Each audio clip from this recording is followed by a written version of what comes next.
When, in the course of human events, it becomes necessary for one people to dissolve the political bands which have connected them with another, and to assume among the powers of the earth the separate and equal station to which the laws of nature and of nature's God entitle them, a decent respect to the opinions of mankind requires that they should declare the causes which impel them to the separation. We hold these truths to be self-evident, and that all men are created equal, and that they are endowed by their Creator with certain what's that word there?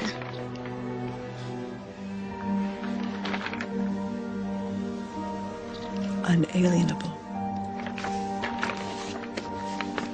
With certain unalienable rights, that among these are life, liberty, and the pursuit of happiness.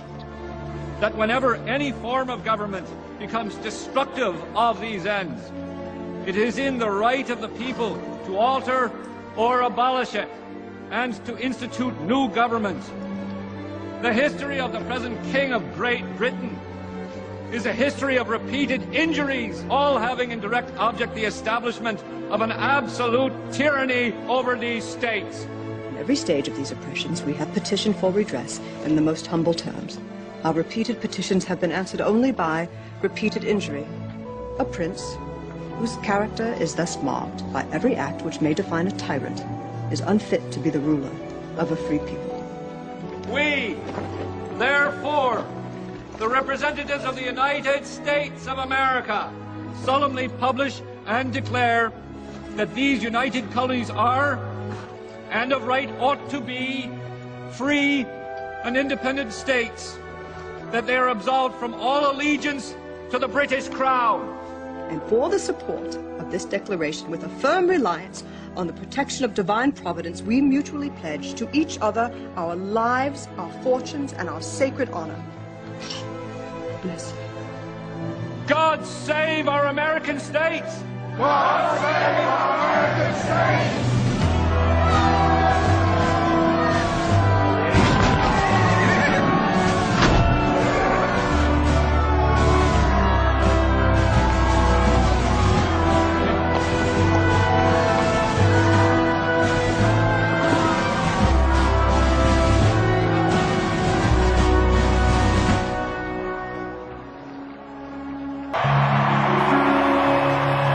Oh, say, can you see by the dawn's early light what so proudly we hailed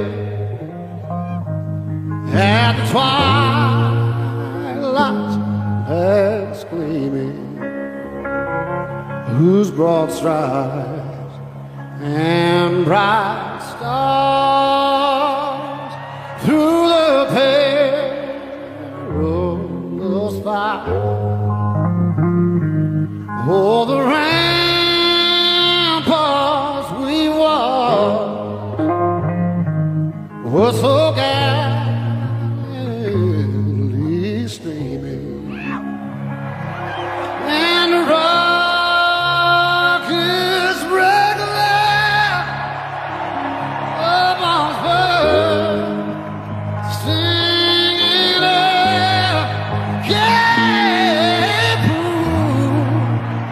through the night, that our flag was still there. Oh, say, does that Star-Spangled Banner yet wave?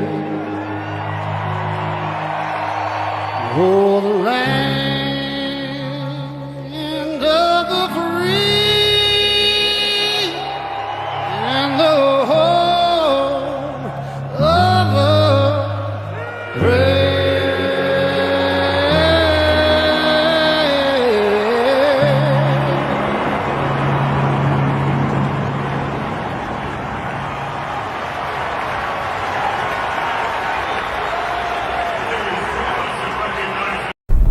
if we look to the answer as to why for so many years we achieved so much, prospered as no other people on earth, it was because here in this land we unleashed the energy and individual genius of man to a greater extent than has ever been done before. Freedom and the dignity of the individual have been more available and assured here than in any other place on earth. The price for this freedom at times has been high, but we have never been unwilling to pay that price. Those who say that we're in a time when there are no heroes, they just don't know where to look. The sloping hills of Arlington National Cemetery, with its row upon row of simple white markers bearing crosses or stars of David, they add up to only a tiny fraction of the price that has been paid for our freedom. Each one of those markers is a monument to the kind of hero I spoke of earlier. Their lives ended in places called Belleau Wood, the Argonne, Omaha Beach, Salerno, and halfway around the world on Guadalcanal, Tarawa, Pork Chop Hill, the Chosin Reservoir, and in 100 rice paddies and jungles of a place called Vietnam.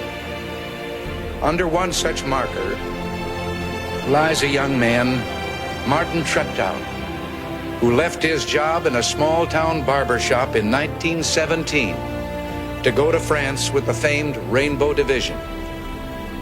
There on the Western Front, he was killed trying to carry a message between battalions under heavy artillery fire. We're told that on his body was found a diary. On the flyleaf, under the heading, "My Pledge," he had written these words: "America must win this war. Therefore I will work, I will save, I will sacrifice, I will endure. I will fight cheerfully and do my utmost as if the issue of the whole struggle depended on me alone."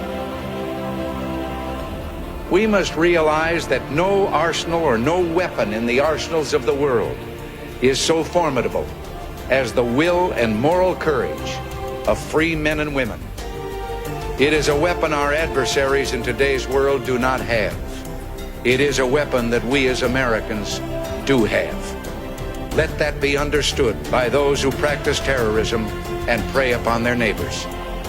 As for the enemies of freedom, those who are potential adversaries, they will be reminded that peace is the highest aspiration of the American people. We will negotiate for it, sacrifice for it. We will not surrender for it now or ever. We are Americans.